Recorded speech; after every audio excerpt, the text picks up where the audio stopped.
Normal shifters were relegated to a single human form and a single animal form. When she was 5, she'd met a family of shifters who were all cheaters. She was pretty sure the son, who had been a toddler at the time, was a cop now or something. When she was a little older, she'd become close friends with the shifter who took on Raven form. Her parents, droll to a fault, had named her Raven. Shifters were birds, mammals, and even fish. She'd made the hilarious acquaintance of a shifter who was a mako shark once, and after she'd stopped freaking out, and he'd stopped laughing at the idiotic idea of a joke he'd pulled on her, she and Joshua had become fairly close friends as well. But that was so long ago, before the running, before the moving, before Jack Colton had begun to hunt her. Why was he hunting her? She had a theory on that. One of the 2 mythical shifters spoken of in bedtime stories and written of in the oldest of shifter history books. Colton was one, and Sam was the other. She was the Magi shifter. That was what it was called.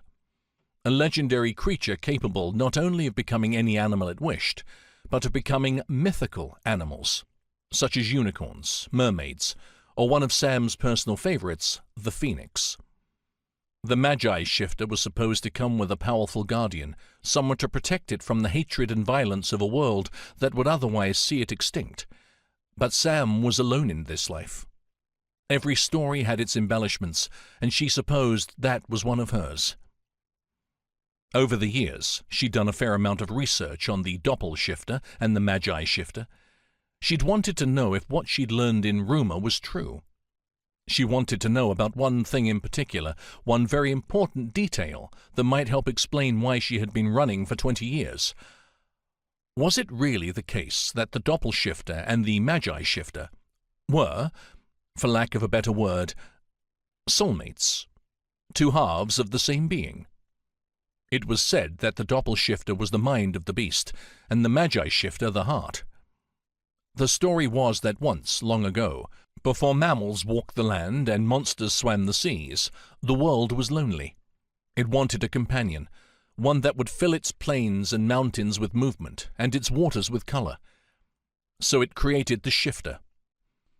The shifter was a single being capable of becoming anything the world wished to see, and it knew what the world wanted to see because the world spoke to it.